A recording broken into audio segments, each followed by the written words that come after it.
One man is in jail, another on the run after a theft of thousands of dollars of ammunition from an organization that helps teach children. Tackling doesn't have to be part of the game if you ask these kids, and especially if you ask their parents. I'm Weijia Zhang in Arlington, Virginia, with the changing face of football coming up. A server received an extra $500 this week thanks to a Lexington man's dying wish. This is WKYT News at 4:30. Good afternoon to you. Amber Philpott and Jennifer Palumbo reporting. Police in southern Kentucky say it was a very unusual case. Thousands of rounds of ammunition missing from a summer camp. It resulted in a 6-month investigation at the 4-H camp near Lake Cumberland in Wayne County. WKYT's Phil Pendleton reports on the arrest and how police were able to discover what happened. Police say that a father and son who worked at the 4-H camp in Wayne County are accused of stealing more than 32,000 rounds of ammunition that was used by the children there for gun safety, and then either tried to sell the ammunition or were successful in actually selling it. Now, the father is Glenn Randall Dixon. He is charged with theft by unlawful taking. He's here in the Wayne County Jail, but police are still searching for his son, Josh Dixon. Both worked at the camp last summer, I am told. We're told the rounds of ammunition were discovered missing on June 22nd, and yesterday the elder Dixon was arrested. The camp wasn't aware of what all had been taken. They didn't know, for the longest time that it was gone. But when they contacted me, they come up with a little over 30,000 rounds of ammo used at the camp. Now, I called and I actually spoke briefly with Glenn Dixon on the phone, what he had to say coming up at 6 o'clock. But for now, in Wayne County, Phil Pendleton, WKYT. Police say they were not able to recover any of the ammunition, which had a value of more than $3,000. Well, the new year is off to a more seasonable start. That it is. It is chilly out there, but we are going to get to see the sun over the next few days. WKYT meteorologist Jim Caldwell is here now with a check of the forecast. Boy, that sun looks good. It looks great, but the problem is it still has a little bit of a chill in the air associated with it, but it's one that we should be seeing for this time of year. Normal daytime highs come in around 41 degrees. We're coming in at 40 at the moment, as you see here on the temperature map. 40 degrees right now in Lexington, 39 down the road in Richmond. There's a little bit of a breeze that continues to blow out there, so this is relevant, our wind chill, and you can see that it makes it feel like the freezing mark here in Lexington. Makes it feel like 20s in Maysville. So it's taking a big old bite out of our temperatures when you throw that into the overall equation. Now, as far as what the satellite loop looks like, it's pretty quiet out there. Our hour by hour just showing some high thin clouds throughout the rest of the evening into the overnight. I think we end up in the mid and upper 20s in most cases out there to start your Saturday, with highs only getting into the upper 30s, low 40s. However, keep in mind, as I just said, normal daytime highs should be around 41 degrees. So if you come in around 39, you're right there within the average grasp of getting to that daytime high, and many of you will end up seeing 40 for a high. We'll track the rest of our 7-day forecast because it has snow chances in it, Jennifer. I'll track that coming up for you in just a few minutes. We'll see you then, Jim. Police continue to investigate the disappearance of a Boyle County teenager. 17-year-old Brandy Hall was found yesterday afternoon, just minutes before a prayer vigil for her was supposed to start. The Boyle County Sheriff's Office says Brandy called her mother and said she was at the McDonald's in Danville. Right now, deputies aren't sure why she disappeared or why she was gone for 3 days. In 2015, WKYT's investigative team shined the spotlight on everything from drug abuse to unqualified coroners to the catch and release of criminals. In about an hour, join us as we look back at those stories. One includes what some call the next pill mills, doctors prescribing the treatment drug Suboxone and patients lining up by the dozens. Do you understand where people come from, though, where they say, it looks bad, why are these people lined up in the mornings? They don't, because they don't understand. They see them as drug addicts. That's just one of the stories we'll explore on WKYT Investigates New Year's Day at 5:30 here on WKYT. And Amber is in the newsroom now with Miranda Combs and more. Amber? Jennifer, thank you. You have been certainly busy in the investigative team, but it's always so satisfying for us here when we see you do these stories and then there's positive change at the end. One of my favorites in regard to that was the coroner training story, where there was really no way for people to know if their coroner was up to date with state certified training, which they're supposed to have by state law. So we were able to compile all the information and go to the officials and tell them, hey, these people aren't up to date on their training. So that one was really interesting and hopefully brought about change to get those coroners trained. There was a lot of talk after Officer Ellis's death about the parole board, the things that they do, how they go about choosing, people's parole. And out of that story fell a lot of more stories over the month of December, and then with the legislature starting up again, there's going to be more. Senator Whitney Westerfield even mentioned possibly wanting to abolish the parole board. So it got a lot of conversations starting about the parole board, which has always kind of been a mystery to us as to what they do, and still is a mystery to a lot of people. So we're excited to delve in more to that in the coming year. We talk this about year. Sure. We talk about drugs a lot, the drug epidemic, Suboxone. We talked about that so many times in your investigations. And I thought earlier today, I think it's been like at least 3 big stories we did last year on Suboxone. And one of the reasons we do it is it's such a hot topic online. People get very fired up about this subject on both sides. So that means it's touching people and affecting people. So we'll continue to look at Suboxone and the other drugs that are unfortunately affecting a lot of the state. And folks, if they've got an investigation they want you to look into, they can just get in contact with us here at the station, right? Sure can. All right. Check it out, 5:30 today, our WKYT Investigates. Amber, thank you. Today, millions of people are watching college football bowl games, but the issue of concussions continues to hit the headlines after researchers discovered a link to long-term brain injuries. That's sparking concern among parents of future players. Now, as Weijia Jiang reports, more families are turning to a new version of the game. 10-year-old Mason and 12-year-old Will couldn't wait to follow their dad's footsteps. Kyle Green played football in college. What's your biggest dream? To play in the NFL. Yeah. But their mom worried about hard hits on the field, so the family agreed to a compromise: flag football. It was a really nice, safe option, and we could put off the tackle part for a while without missing the game. And without missing the skills either. I mean, one of the great things about flag is they're learning, all of the skills. Flag football is just like the traditional game, but players don't tackle. They remove flags from each other instead. Sometimes it's intense, but mostly it's fun. Some doctors say no football is the best option. This month, the New York Times printed an op-ed titled, "Don't Let Kids Play Football." The author was the first physician to publish studies about brain damage in football players. He says children who sustain head trauma are likely to develop health problems as adults. I work with a lot of kids and families. I think it's a decision. I think it's a personal decision. Bart Gray runs the NFL Flag Football League in Arlington, Virginia. He says it's growing fast as new studies about football-related injuries are released. It's a big deal right now. Parents are very concerned about concussions in tackles, and it's driven several families to be here.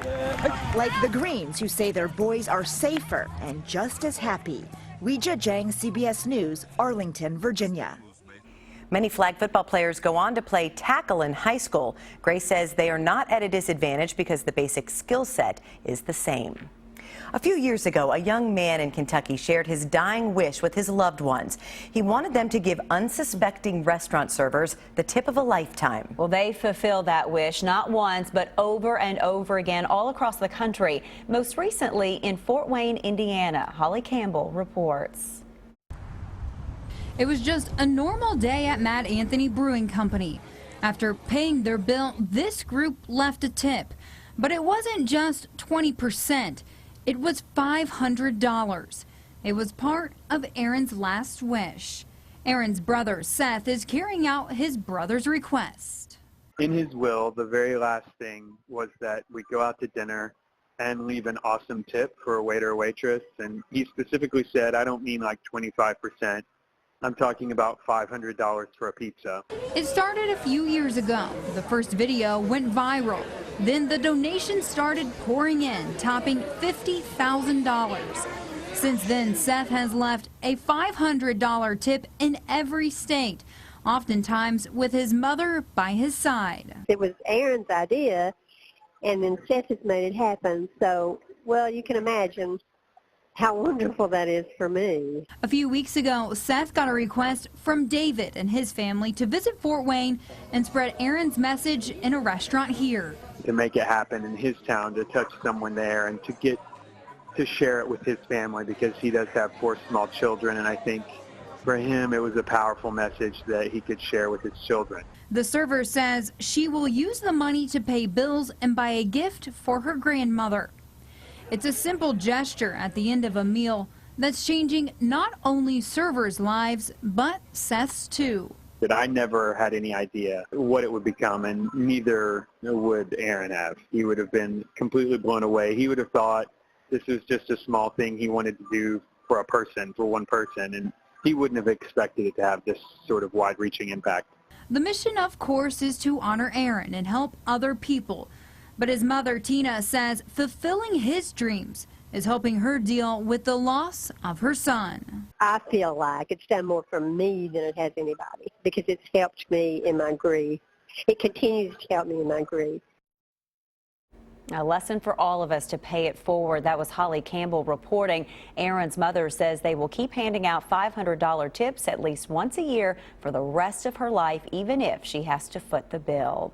Well, if your Christmas tree has not come down yet, it probably will soon. If you live in Lexington and have a live Christmas tree, you can leave it at the curb on your trash pickup day. The city will take it and turn it into mulch. Natural wreaths, garlands, and gourds may be placed in your gray yard waste cart. And if you have a fake tree, it can be taken to the landfill, or you can donate it to Habitat for Humanity, the Restore on Southland Drive.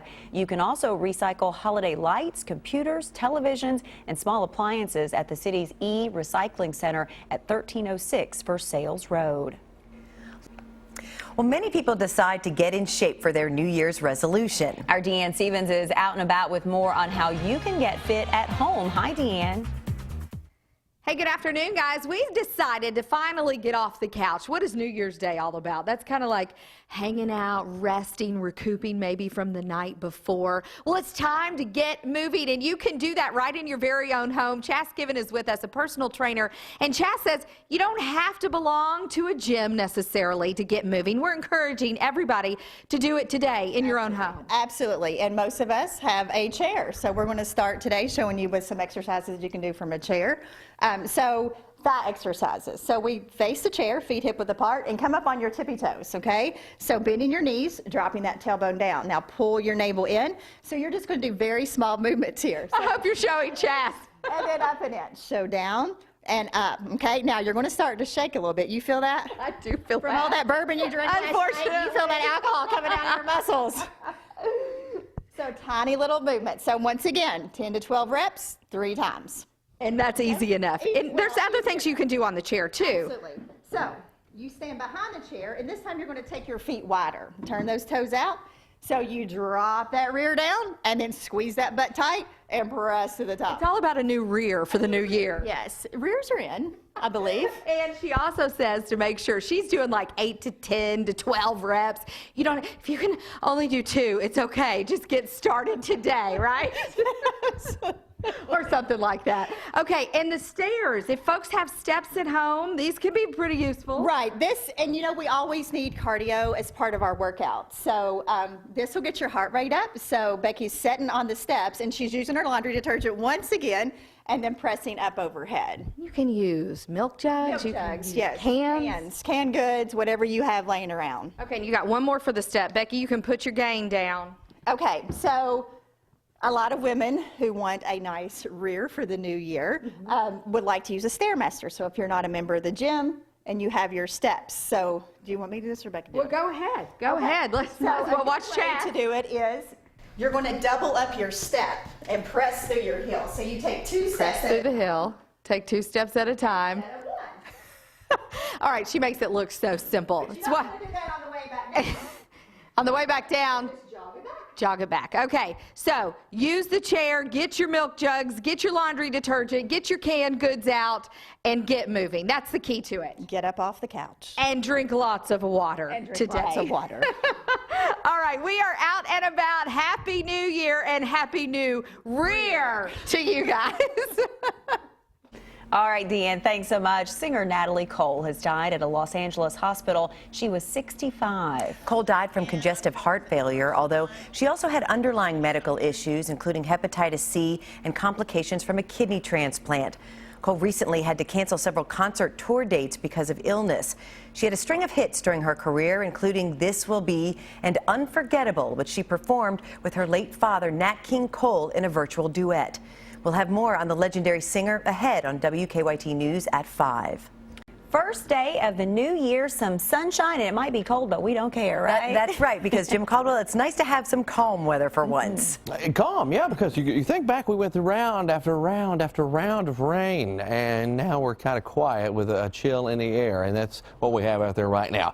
We're down to 39 in Lexington. We've been holding steady around the 40-degree mark, but now 30 is showing up throughout most areas. Now, next week, 39 is going to feel fantastic because we are going to see our temperatures drop into the low 30s for daytime highs. We're looking at the picture outside, and it's a lot of sunshine, basically, that you're experiencing out there. It's a chilly sunshine, but still not bad. Clouds to our south, clouds off to our north.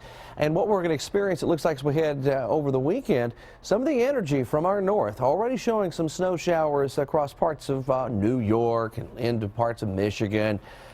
Some energy will dive in from that area and could bring us even a few flakes of snow as we get moving toward your Sunday night into Monday. You see temperatures staying chilly all weekend long, or around average for most of us. But look, Sunday night, there you see that snow starting to make a run across Indiana and Ohio. It has its sights set on us right here in Kentucky, and it looks like that's exactly what we're going to get in on. A few flakes of snow, maybe even some light, very light accumulations coming at us, guys. All right, Jimmy, thank you. Lego art and a four-legged parade. It's the video that will have you talking. Take a look at this. Your children might play with Legos, and one artist never stopped. Nathan Sawaya's The Art of the Brick is going to Rome with its 85 sculptures made entirely of Legos. Sawaya is an award-winning artist who creates works of art only using Legos. The American artist has utilized more than 1 million Lego bricks for his creations. That's really impressive. That is cool. You're right. Everybody celebrates New Year's in their own way. Some people like to party. Some people like to stay at home with their children, and others like to dress up. How about their pets? More than 160 dachshunds and their human companions rang in the new year in style in Key West, Florida. Hundreds of spectators had to pay close attention to the ground to watch the four-legged parade. The pups sported all kinds of costumes as well. Yeah, gotta look down really low to find those little guys. All right, stick with us. Here's what we're working on for you now at 5 o'clock.